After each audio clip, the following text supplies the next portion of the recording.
माँ की अनमोल ममता की कहानी। रात के 2 बज रहे थे। फ़ोन की रिंग बजती है।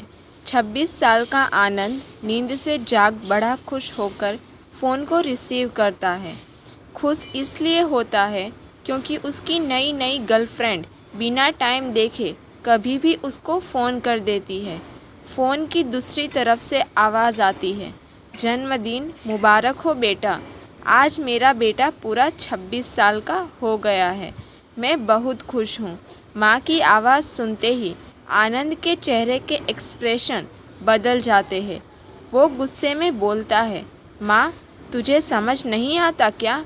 इतनी सी बात के लिए मेरी नींद खराब कर दी। यह बात तो तुम मुझे सुबह भी बोल सकती थी। इतना कहकर वह फ़ोन काट देती है। थोड़ी देर बाद फिर से फ़ोन की रिंग बजती है। आनंद फिर से फ़ोन उठाता है और इस बार फ़ोन पर पापा होते हैं। आनंद इस बार आराम से बात करता है। थैंक यू पापा, आपने मुझे बर्थडे विश करने के लिए फ़ोन किया, वो भी इतनी रात को। पापा कहते हैं, नहीं बेटा, मैंने तुम्हें मुबारकबाद देने के लिए नहीं बल्कि ये बताने के लिए फ़ोन किया है कि तुम्हारी माँ बिल्कुल पागल है। वो इतनी पागल है कि पिछले 1 महीने से मुझे हर दिन तेरा बर्थडे याद दिलाते आ रही है। वो इतनी पागल है कि तू हमसे सैकड़ों किलोमीटर दूर है, फिर भी उसने यहाँ पर खुद अपने हाथों से तेरे लिए केक बनाया है।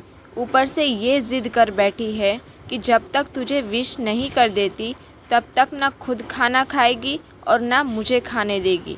आनंद सब ध्यान से सुन रहा था और उसे ये महसूस भी हो रहा था कि उसने अपनी माँ को फॉर ग्रांटेड ले लिया था।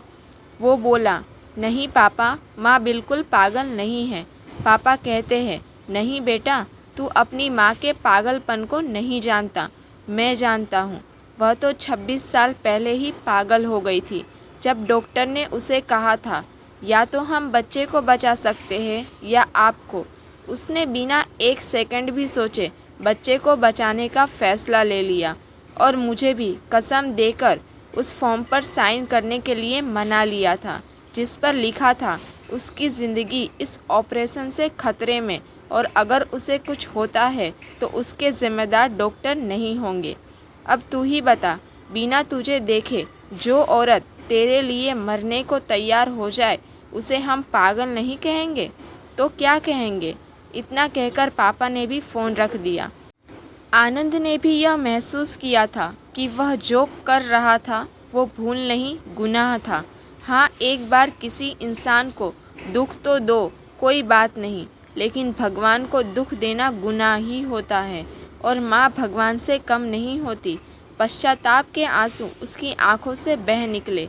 सवेरा होते ही आनंद अपने घर की ओर रवाना हो गया, अपने माँ बाप से माफ़ी मांगने के लिए। घर पहुँचते ही उसने पहले माँ से माफ़ी मांगी, जिसने उसे गले से लगा लिया। फिर वह अपने पापा से माफ़ी मांगने लगा। पापा ने कहा, कोई बात नहीं बेटा, जा तू वापस चला जा। तेरी माँ हमेशा कहती थी कि तू उसे बुढ़ापे में संभालेगा, लेकिन मैं उसे समझा दूँगा। जैसे आज तक मैं उसे संभालते आया हूँ वैसे ही आगे भी मैं उसका ख्याल रखूँगा। उसे भी यह समझ लेना चाहिए, जो बेटा उसके एक फ़ोन करने से परेशान हो जाए वह उसे उम्र भर क्या संभालेगा। बाप की ऐसी कड़वी बातें सुन आनंद की आंखें बहने लगी। वो सर झुकाए अपने बाप के सामने चुपचाप खड़ा रहा। अपने बेटे को परेशान देख माँ आगे आती है और पापा को कहती है, जाने दीजिए, माफ़ कर दीजिए, हमारा ही बेटा है। माँ की ममता का मोल ना कोई लगा पाया था ना कोई लगा पाएगा। 9 महीने प्रसव की पीड़ा सहन करके हमें नई ज़िंदगी, नई दुनिया में लाने वाली माँ ही हमारी हर गलती को माफ़ कर सकती है।